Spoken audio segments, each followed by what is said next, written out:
XL షీట్స్లో data entry ఎలా చేయాలి అనేది చూస్తాం. మరి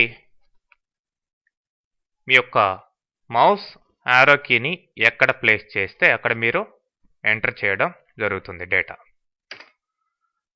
మరి ఇప్పుడు డేటా ఎంటర్ చేసేటప్పుడు పైన గమనించండి, ఫార్ములా బార్లో కూడా ఇది ఎడిట్ అయినట్టు కనిపిస్తూ ఉంటుంది.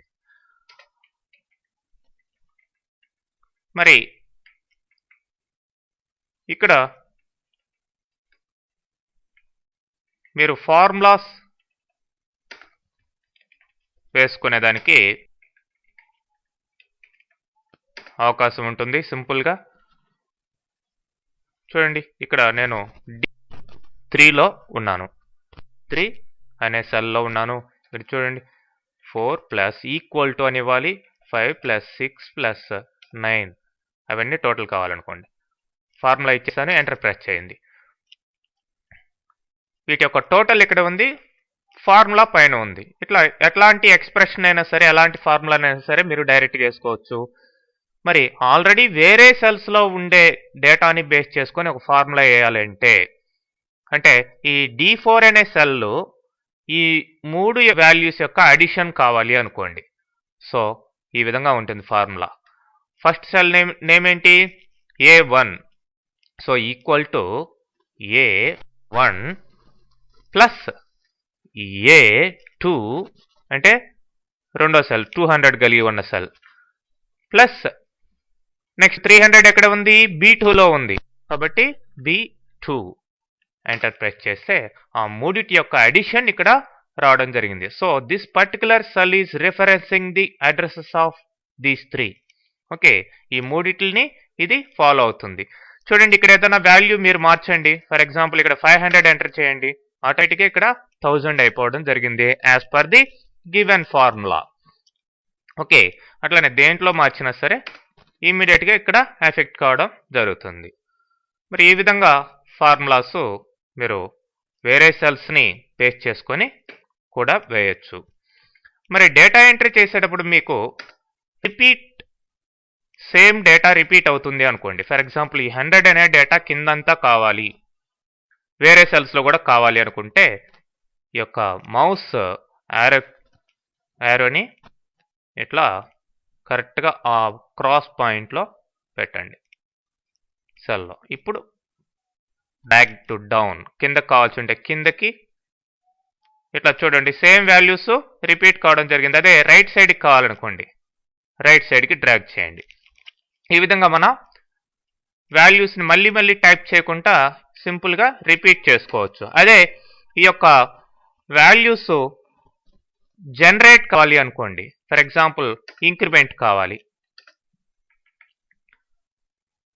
ఇక్కడ స్టార్టింగ్ వాల్యూ 1 ఇచ్చాను, నెక్స్ట్ జనరేటబుల్ వాల్యూ 2 ఇచ్చాను. ఫస్ట్ శాంపుల్ ఈ యొక్క 2 వాల్యూస్ ఇచ్చి 2 సెల్స్లో ఈ రెండింటిని సెలెక్ట్ చేసుకొని ఇప్పుడు ఈ పాయింట్ దగ్గరికి రండి, రెండింటిని సెలెక్ట్ చేయాలి. So drag it down. So ఆటోమేటిక్గా ఇంక్రిమెంట్ అయిన వాల్యూస్ అట్లనే రైట్ సైడ్ కూడా మీరు జనరేట్ చేసుకోవచ్చు. ఫర్ ఎగ్జాంపుల్ 100, 200 ఇలా ఇచ్చాం. సో ఇప్పుడు ఈ రెండింటిని సెలెక్ట్ చేయండి, ఇట్లా క్లిక్ చేసి ఇట్లా డ్రాగ్ చేస్తే 2 సెలెక్ట్ అవుతాయి. ఇప్పుడు ఈ క్రాస్ పాయింట్లో పట్టుకోండి, డ్రాగ్ టు రైట్. ఈ విధంగా ఇంక్రిమెంట్ చేసుకోవచ్చు. Not only incrementation, we can also decrement.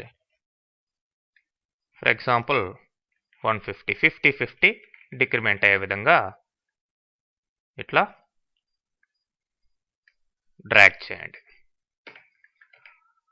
Okay, అట్లానే ప్రీ డిఫైన్డ్ లిస్ట్స్ కూడా ఎక్సెల్లో వాళ్ళు ఆల్రెడీ ఇచ్చేసి ఉంటారు. For example January, February full ఫామ్లో కూడా ఇవ్వచ్చు. మరి వీటిని జనరేట్ చేసుకోవాలనుకుంటే ఈ రెండింటిని సెలెక్ట్ చేసాం, ఇట్లా డ్రాగ్ చేయండి. ఓకే, అట్లానే సండే, మండే ఇవి కూడా ఫుల్ ఫామ్ అయినా ఇవ్వచ్చు. ఇప్పుడు ఈ రెండింటిని సెలెక్ట్ చేయండి, చూడండి. ఆ విధంగా డేటా ఎంట్రీని ఈజీ చేసేదానికి ఏదైనా ప్రీ డిఫైన్ లిస్ట్స్ కూడా ఇవ్వడం జరిగింది. ఓకే, మరి ఇప్పుడు మనం ఒక శాంపిల్ డేటాని ఎంటర్ చేసి చూద్దాం. ఫర్ ఎగ్జాంపుల్ స్టూడెంట్స్ యొక్క షీట్స్ని ప్రిపేర్ చేస్తున్నాను. స్టూడెంట్స్ స్టేట్మెంట్ని ప్రిపేర్ చేద్దాం. ఫస్ట్ టాప్లో ఫీల్డ్ నేమ్స్ ఇవ్వండి. Student number, student name, and for example marks in Telugu, marks in English, and marks in ఇట్లా మీకు ఎన్ని కావాల్సి ఉంటాయని ఇచ్చుకోండి. తర్వాత ఫర్ ఎగ్జాంపుల్ మ్యాథ్స్. ఇప్పుడు టోటల్, యావరేజ్, స్టూడెంట్ నంబర్. ఇప్పుడు జనరేట్ చేస్తాను. వీటిని రెండిటిని సెలెక్ట్ చేసిన తర్వాత ఇట్లా డ్రాగ్ చేస్తే సరిపోతుంది. ఇప్పుడు నేమ్స్ ఇవ్వండి.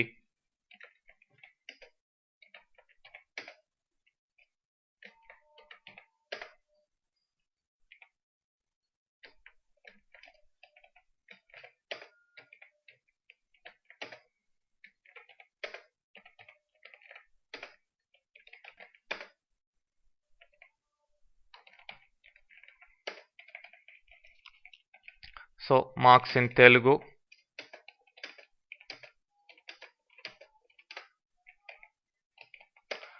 మార్క్స్ ఇన్ తెలుగు, అట్లానే మార్క్స్ ఇన్ ఇంగ్లీష్,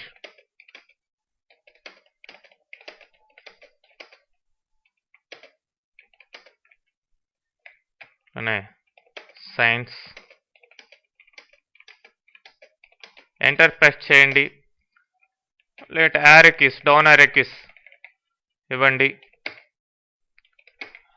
కిందకి రావాలన్నప్పుడు, లేదంటే పక్కకి వెళ్ళాలంటే రైట్ యారోకి ఇట్లా యూజ్ చేయొచ్చు. రైట్ సైడ్కి వెళ్ళాలంటే ట్యాబ్ కూడా యూజ్ చేసుకోవచ్చు. ఇట్లా మనం యారో కీస్ని యూజ్ చేసుకునే కీబోర్డ్లో ఉన్న వాటిని ఈ సెల్స్ మధ్యలోకి మూవ్ కావడం జరుగుతుంది. ఎనీవే, ఇప్పుడు సబ్జెక్ట్స్ ఎంటర్ చేసేస్తాం. ఇప్పుడు టోటల్ చేయాలి. టోటల్ చేయాలన్నప్పుడు ఇప్పుడు ఫార్ములా ప్రకారం ఇట్లా వేస్తాం. ఈక్వల్ టు C2 అంటే నాని యొక్క Telugu marks, C2 plus D2 plus E2 plus F2. Enter press చేయండి. సో వాటి యొక్క కరస్పాండింగ్ వాల్యూస్ యాడ్ అయ్యి ఇక్కడ టోటల్ రావడం జరిగింది. నానికి టోటల్ ఇది. మరి ఇప్పుడు మిగతా వాటికి ఫార్ములాస్ వేయాల్సిన అవసరం లేదు. ఈ ఫార్ములాను బట్టి ఆటోమేటిక్గా అవి ఫిలప్ కావడం జరుగుతుంది. చూడండి, డ్రాగ్ చేయండి కిందకి. ఆటోమేటిక్గా వాటి యొక్క కరస్పాండింగ్ ఫార్ములాస్, ఫర్ ఎగ్జాంపుల్ ఇక్కడ కర్సర్ ఇక్కడ కర్సర్ ప్లేస్ చేస్తున్నాం. సో దీని యొక్క కరస్పాండింగ్ ఫార్ములా చూడండి, C5 plus D5 plus E5 plus F5. ఆటోమేటిక్గా ఫినిష్ అయిపోయాయి అనమాట. అట్లానే ఇప్పుడు యావరేజ్ కావాలనుకోండి, ఈక్వల్ టు టోటల్ బై ఎన్ని సబ్జెక్ట్స్, 4 సబ్జెక్ట్స్. టోటల్ అంటే ఏంటి ఇక్కడ, G2 బై 4. సో యావరేజ్ రావడం జరిగింది. మిగతా వాటికి యావరేజ్ ఆటో ఫిల్అప్ చేయండి. ఇట్లా డ్రాగ్ చేస్తే ఆటోమేటిక్గా యావరేజ్ రావడం జరుగుతుంది. ఓకే, మీరు ఈ యొక్క ఫార్ములాస్ వేయకుండా ఇట్లా టోటల్స్ కూడా, ఫర్ ఎగ్జాంపుల్ వీటి టోటల్స్ రావాలి అనుకోండి, ఇక ఫంక్షన్స్ ఇచ్చుంటారు. ఆ ఫంక్షన్స్ను కూడా మీరు యూజ్ చేసుకోవచ్చు. ఫర్ ఎగ్జాంపుల్ ఇట్లా ఆటో సమ్, ఆటోమేటిక్గా అదే రికగ్నైజ్ చేసి ఎంటర్ ప్రెస్ చేస్తే ఆ యొక్క టోటల్ వచ్చేయడం జరిగింది. ఇట్లాంటి ఫంక్షన్స్ అంతా ఉంటాయి. బట్ ఇప్పుడు ప్రైమరీ స్టేజ్లో మనం ఈ సింపుల్ ఫార్ములాస్ ఎట్లా వేసుకొని యూజ్ చేద్దాం. ఫంక్షన్స్ ఎలా యూజ్ చేయాలి అనేది తర్వాత సెషన్స్లో చూస్తాం. ఇట్లానే ఇంకొక షీట్లో నేను ఎంప్లాయీస్ డేటాని ఎలా మెయింటైన్ చేయాలో చూద్దాం. Employee number, employee name, job, basic salary, TA, DA, HRA. So ఇప్పుడు ఇదంతా కూడా గ్రాస్ సాలరీ అవుతుంది. దీనికి డిడక్షన్స్ ఇస్తాం, ఇన్కమ్ ట్యాక్స్, PF. ఓకే, ఫైనల్గా నెట్ సాలరీ. సో ఇప్పుడు ఎంప్లాయీ నెంబర్స్ సమ్ ఎంటర్ చేస్తున్నాను.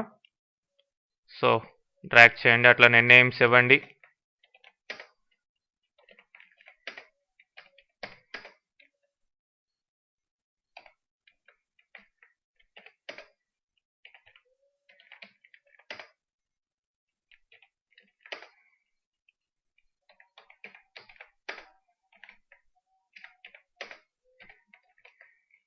సో అట్లనే సమ్ జాబ్స్, క్లర్క్, మేనేజర్, అట్లనే మళ్ళీ క్లర్క్. సి అని ప్రెస్ చేయగానే పైన ఆల్రెడీ క్లర్క్ ఉంది కాబట్టి ఆటో ఫిల్అప్ అవుతుంది. మేనేజర్, అట్లనే ప్రోగ్రామర్, అట్లనే మేనేజర్, క్లర్క్, ప్రోగ్రామర్, ఇట్లా సింపుల్గా ఇచ్చేసాను.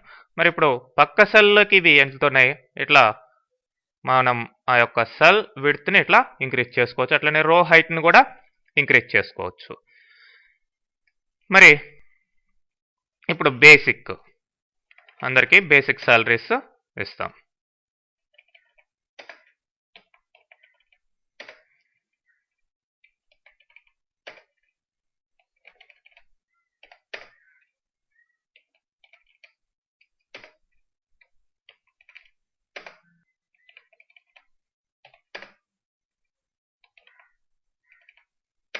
ఓకే, ఇప్పుడు ఈ యొక్క బేసిక్ సాలరీలో టీఏ అనేది 3% అనుకుందాం.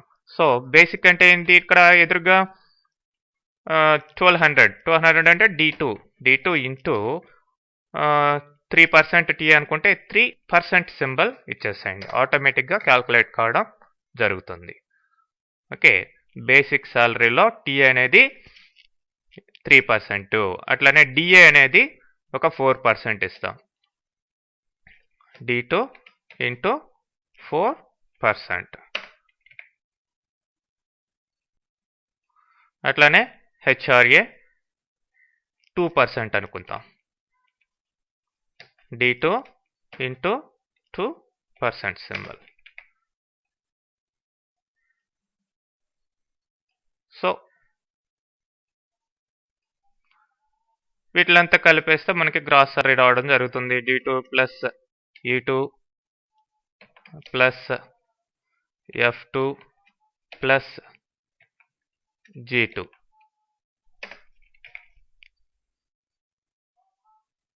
సో ఇప్పుడు ఇన్కమ్ ట్యాక్స్ 1% అనుకుందాం, లేదంటే 2% ఇస్తాం. ఈక్వల్ టు దేంట్లో, బేసిక్లో, కాబట్టి D2 ఇంటూ 2%. అట్లనే పిఎఫ్ 6% అనుకుందాం, equal to D2 into 6% of basic. So drag చేయండి.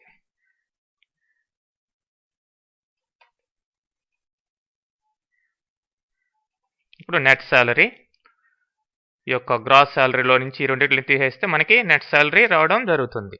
సో H2 మైనస్ ఏంటవి, I2 ప్లస్ J2 బ్రాకెట్స్లో ఇచ్చాను. సో